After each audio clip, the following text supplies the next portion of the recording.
Hey y'all, let's make some pork chops. Boneless pork chops right here. There's just like 6 or 7 of them, that's all.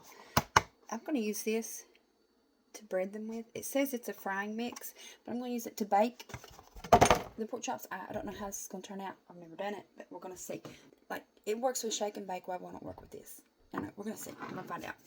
I have 2 eggs.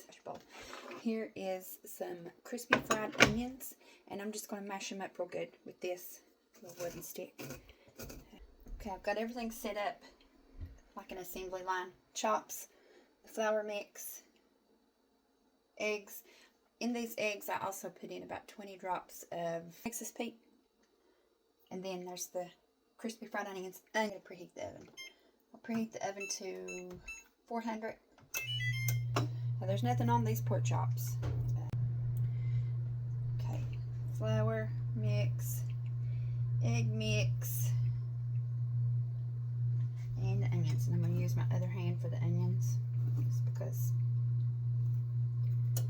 I got the idea from Miss Beth RN. She's a nurse. She done this something similar with chicken.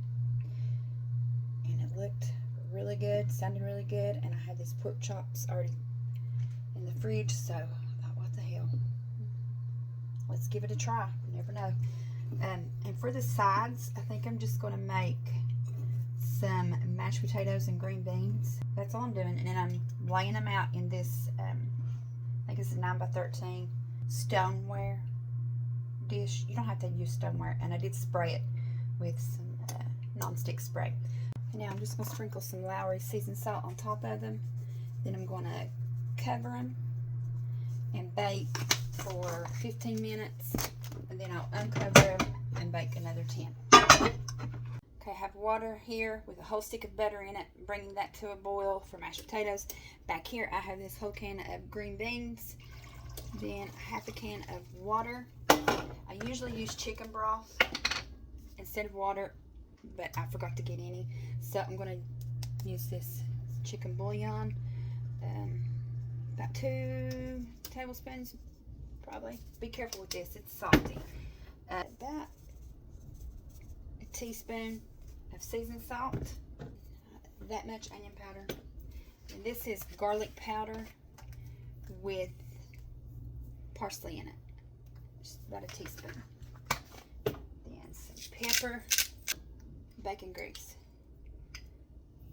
about a tablespoon, and I'm going to bring that to a boil.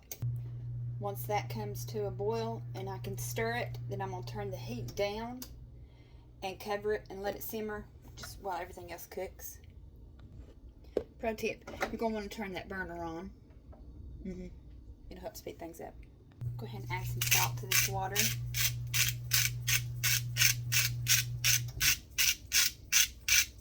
This looks like quite a bit of salt. That's because it is. That chicken bouillon in there. Starting just on the low end of these seasonings, because you can always add more. Put some seasoning salt in there. Pepper. Okay, my water and butter seasonings are boiling. Now I've got about, I'm going to say it was about 3 cups of half and half. I like to heat the milk or heavy cream, half and half, whatever you're using, because if that is heated with your water, just a little, it makes for less lumps. You won't have no problem with lumps. Okay, when that starts to bubble again, like it's starting to boil, I turn the heat down, I'm going to say medium low, and then I start adding my potatoes a little bit at a time. My people prefer instant potatoes. Okay, I'm just going to keep adding a little at a time and stirring as I go. Okay, if you accidentally add too many potatoes like I did, just add some more milk. Mashed potatoes, it's as long as you've got potatoes left in your box, they're always going to be fixable. If you, whatever you fuck up, you can unfuck it. Okay. Okay, I just kept adding milk until I got them to the consistency that we like them, and I didn't have to add any more seasonings, but I did add another stick of butter. Green beans are starting to boil, so I'm going to cover both of these and turn the burners down to low, and now we're just waiting on the pork chops. Chops are done, and y'all, they smell so good. Yeah, so I've got the lid to my stoneware pan right here. It doubles as a cookie sheet type thing, so I'm just going to put some of these rolls on there and pop them in the oven for a few minutes. Okay, so I put the pork chops back in the oven because I checked the temperature oven with this thermometer. You don't have to have a fancy one. I got this at, I think, the dollar store or Walmart. It might have been $5, but they were only at around 130. You want to make sure when you're cooking pork chops that they reach an internal temp of minimum 145. Yeah, they look good, they smell good, but I ain't trying to get a bellyache over some pork chops, so I recommend you don't either. Butter your bread. Y'all, I forgot to put butter in the green beans. Just about a tablespoon.